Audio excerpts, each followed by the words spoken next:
Tanta coisa nos faz felizes, é ou não é? Bichinhos e tal, enfim, mas infelizmente, em alguns momentos da vida, nós nos sentimos tristes, com uma espécie de um enorme vazio, e aí nos fechamos, sofremos, sentimos aquela dor no coração. Vamos entender por que a gente sofre? Quem nos ajuda nessa é o consultor em desenvolvimento humano junto à ONU, que é o Luiz Henrique Vost. Dankeschön, porque só pode ser Patrício também. Dankeschön. Danke. Um prazer. Meu prazer, obrigado, querido. Eu tenho o sobrenome alemão, porque a minha origem também é, então... Exato. Na hora já me identifico. Muito bom. Tudo bom, querido? Graças Obrigado a Deus. por ter vindo, Luiz. Eu que agradeço o convite, Rony, é um prazer estar contigo. A minha geração te tinha como um grande ídolo. Oh, meu Deus, que claro, sou eu. sempre. Obrigado, querido. Desde a Jovem Guarda. Obrigado. Embora eu nunca tenha sido parte da Jovem Guarda, mas eu nasci naquela época, né? Foi naquela época. Exato. Luiz, fala do teu livro. Afinal, por que sofremos?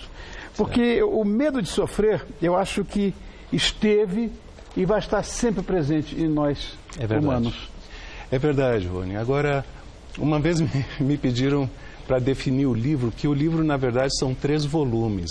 O que foi lançado agora é apenas o primeiro volume. Tem mais 2 já prontos, mas esperando o prelo. Tá. E me perguntaram para, em poucas palavras, responder a pergunta: por que sofremos? E eu disse, em 2 palavras dá para responder: por ignorância. Nós sofremos por ignorância.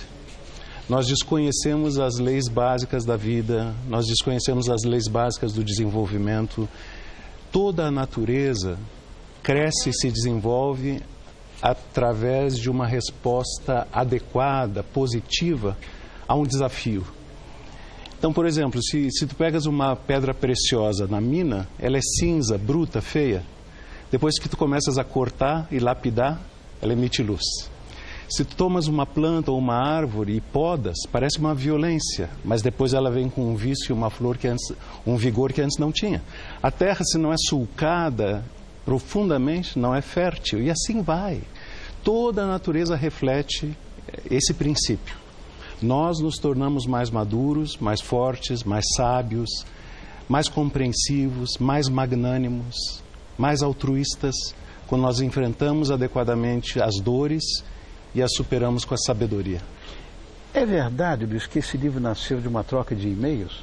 Interessante. É verdade isso? Ele começou de uma maneira muito doméstica. Começou numa conversa com o nosso filho mais moço, Alexandre, que aliás nos deu um susto. Ontem foi internado às pressas, operado de uma apendicite supurada. Meu Deus! Exatamente, nós quase o perdemos. Foi por uma questão de horas. Por sorte... pode ser, dá uma sepse aí, meu Deus. Ele já entrou no hospital com septicemia. Olha. Ele está na UTI agora, eu vim de lá para estar contigo. Oh, querido, muito obrigado. Não, um prazer, um prazer. Muito obrigado. É uma razão a mais de estar falando sobre sofrimento. Não, mas olha, muito E eu estava sozinho, porque a esposa dele está na Turquia, os meus sogros são Bahais, e os Bahais, tu sabes, são perseguidos desde a Revolução Islâmica, então estão refugiados na Turquia. Minha nora está lá. E minha esposa está no Chile, prestando serviço voluntário no Templo Bahá'í do Chile. Então eu estou sozinho com ele. Eu na minha casa e ele na dele. Mas olha, a fé Bahá'í é uma coisa muito linda. Eu não entendo por que essa perseguição. Por várias razões, né, Rony? Realmente a fé Bahá'í é a coisa mais extraordinária que existe, né? Essa coisa de ensinar que todas as religiões são verdadeiras. Se todos crescem nisso, né, não haveria essas barbaridades que nós estamos vendo no mundo. A gente vê o Irã, por exemplo, estão fugindo da pauta, mas o Irã, que foi quem mais perseguiu a fé Bahá'í. Porque nasceu lá, né? Jesus já disse, nenhum profeta é honrado na sua terra, né? Verdade. E depois, assim, os ensinamentos Bahá'ís de igualdade entre homens e mulheres, isso é uma blasfêmia para os mulás. Exatamente. Né? E a coisa de todas as religiões serem verdadeiras, eles não podem aceitar isso também. Mas o tempo dirá. É uma dor a mais. Sabe, essa é uma outra coisa interessante sobre dor e sofrimento. Existem dores individuais, que vêm como a doença do Alexandre, como uma traição, como um problema financeiro. As dores sempre vêm de fora. Mas o sofrimento é uma coisa interna. Se tu aceitas a dor, tu sofre. Se tu trabalhas a dor, tu não sofres. Quem pergunta por que eu estou sofrendo, sofre. Quem pergunta para o que eu estou sofrendo, não sofre. É uma questão semântica, mas verdadeira, entendi. Agora, dá para imaginar uma vida sem sofrimento? Dá. Dá para imaginar, e a gente conhece na história vidas sem sofrimento. Não sem dor, mas sem sofrimento. Né? Porque são duas coisas diferentes. Sim. Então dá para encontrar, vamos dizer, paz num sofrimento? Sim, sim, é possível. Dentro das grandes religiões, tu encontra os grandes santos, sempre sofreram. São Francisco de Assis, São Tomás de Aquino, todos, mesmo os que não foram declarados santos. Eu sou um devoto do Padre Vieira pela grandeza da nobreza da alma dele e do português dele, que é excepcional. E essas almas tiveram muitas dores na vida e sempre encontraram nas dores uma forma de se colocar ao lado de Jesus. Eles diziam, se o nosso Senhor sofreu, quem sou eu para não sofrer? Atingem uma grandeza e uma transcendência, porque no meio da sua dor, eles saem da sua dor e enxergam em volta. Sabe? Tem uma história muito bonita de Buda, diz que uma mãe perdeu um filho e daí chega a Buda e pede para ele ressuscitar a criança.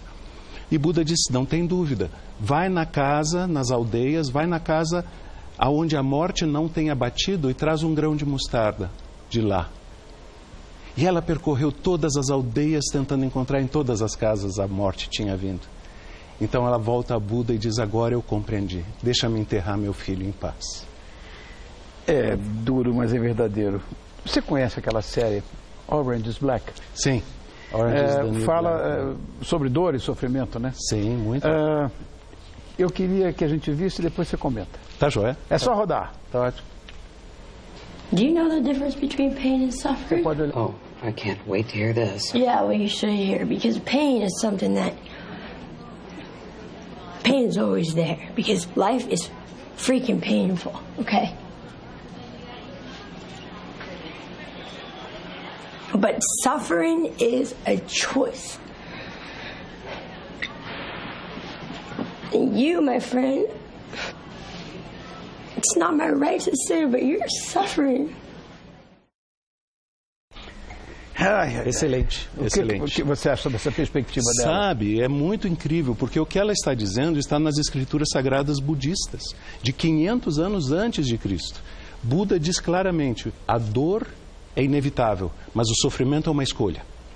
Tem um ditado interessante que tu conheces também. Diz que eu não posso impedir os urubus de voarem sobre a minha cabeça, mas eu posso impedir eles de fazer ninho sobre a minha cabeça.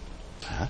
Então, essa é a verdade. Se nós olhamos a dor com uma perspectiva de aprendizagem, de crescimento, de altruísmo, abandonando a vitimização, sim, sabe? Quantas pessoas, no meio da sua maior dor, vão encontrar uma motivação para servir aos outros, para fazerem o bem que nunca antes fizeram, porque despertaram para a grande questão da dor. Eu tenho uma amiga que faz isso hoje, a Lucinha Araújo. Mas a Lucinha é minha querida amiga, o marido dela foi o cara que me inventou, o João, e depois da perda do filho, ela partiu para unhas e dentes. Agora, a ciência atual, Luiz, o que ela diz a respeito do sofrimento e da felicidade? Bacana. Olha, Rony, existem muitas pesquisas. A principal delas é de uma das 3 principais universidades americanas, a Universidade de Pensilvânia, que fez uma pesquisa de 30 anos e demonstrou com muita clareza que o fator isolado principal para a saúde, para a felicidade e para o sucesso é o otimismo. Então, o que a gente sabe hoje é que otimismo e pessimismo são traços de caráter que já nascem com a criança em certa medida. Mas genética não é destino, porque depois a criação, as experiências da criança vão transformando aquilo.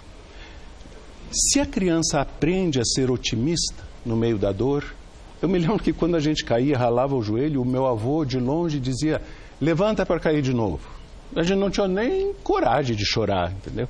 E hoje os estudos mostram também que quando a criança cai diante dos pais, há uma fração de segundos que ela olha para o rosto do pai e da mãe. Se o rosto do pai ou da mãe é apavorado, ela começa a chorar. Se o rosto do pai e da mãe diz, vai lá, vai adiante, ela levanta e vai adiante. Essa história do destino, você que falou tanto agora no Sr. Buda, tem um texto dele que eu acho muito interessante. Nós somos os artífices do nosso próprio destino. Perfeito, perfeito. Quer dizer, não existe... Nossas escolhas. Nossas escolhas, livre-arbítrio a gente tem. Totalmente tem livre-arbítrio. E, claro, nós somos também contingenciados pelo mundo ao nosso redor, né? A vida é uma rede de trocas, uma teia de trocas profundamente estabelecida e clara. E muitas vezes essa influência que nos vem de outros lugares não é positiva, não é boa. Mas eu diria, Rony, que a maior parte do nosso sofrimento vem de nós mesmos. Sabe? Nós provocamos, é sofrimento autoprovocado, palavras inadequadas, pensamentos inadequados, ações inadequadas. Então nós escolhemos caminhos que depois nos levam à dor. Por isso eu costumo dizer assim que no Brasil hoje é muito comum os pais, professores dizerem, o importante é ser feliz. Eu digo, isso está errado. O importante é ser bom. Porque você pode ser feliz o tempo inteiro? Ou pode? Não pode. Não pode. A felicidade é um estado fluido, né? Mas a gente imagina que a felicidade seja algo que permeia a vida como um todo, mesmo quando tu estás triste. Entendeu? Eu posso estar triste, mas ser feliz. Por exemplo, eu estou triste que meu filho está na UTI. Fez a operação, está alguns dias na UTI. Deus o livre que a inflamação volte. Mas eu estou feliz que ele foi bem atendido. Eu estou feliz de ter um filho maravilhoso, que, aliás, o livro que tu falaste começou numa conversa com ele. O Alexandre, numa tarde, perguntou, pai, por que tem sofrimento? Comecei a escrever um e-mail para ele. Daí, quando o e-mail tinha... esse aí. Quando o e-mail tinha 30 páginas, eu disse, não, isso não é mais e-mail. Daí eu voltei para o Word. Daí fiz um texto Word. Quando o texto Word tinha 140 páginas, eu disse, bom, isso agora vira um PDF e eu mando para ele. Isso circulou na família entre amigos e um amigo fez uma publicação on demand. E daí a família exigiu que fosse transformado em livro. Aliás, muitas pessoas procuram já nas livrarias, mas nas livrarias só no segundo semestre. Por enquanto, pode ser encomendado no site do Animamundi. Animamundi que nem do Festival de Animação, né? Animamundi, só que é .org.br, tá? .org. E vão encontrar lá, ainda existem exemplares. E tem acontecido uma coisa muito interessante. Eu não esperava essa repercussão do livro, sabe? Que começou para responder uma coisa do filho. Mas tem havido grupos de estudo do livro no Brasil todo. Eu tenho recebido feedbacks impressionantes de pessoas que disseram que transformou a minha vida. Eu parei de sofrer, a minha família parou de sofrer. E não é pelo que eu coloquei. O que eu tentei mostrar para o Alexandre eram citações que eu amo. Santo Agostinho, Padre Vieira, Bahá'u'lláh, Abdu'l-Bahá, Buda, Jesus. Então, são milhares de citações que são joias preciosas. Mário Quintana, o nosso enorme, fantástico Fernando Pessoa, Guimarães Rosa, que eu amo de paixão, todos estão lá. Pai, você está vendo que não era só você, pai? Aqui, ó, não é igual. O meu pai, meu Deus, que todos coisa. Esses textos. Que coisa. Todos esses textos, porque na verdade... Que honra, Rony, que honra. Olha que bacana isso, porque eu fui criado assim, né? Dentro desse ecumenismo monumental. Sim, tu tens isso, eu sei disso. E uma coisa que ele falou, que eu acho que talvez seja a tônica desse teu livro, Luiz. Meu velho sempre falou que o importante é ser bom. Isso. E você acabou de falar isso, é mais importante do que ser. Por que você falou isso? Claro. Porque ele nunca me disse por que era melhor ser bom. Porque veja só, se tu fores bom, tu vais fazer as pessoas felizes, tu vais fazer as pessoas agradecidas, tu vais fazer a vida das pessoas melhores e elas vão fazer a tua vida melhor. Agora, quem tenta ser feliz a qualquer custo, mente, trai, rouba. As notícias que nós temos visto no Brasil é de gente que quis ser feliz. Exatamente. Mas não que ser bom. Exatamente.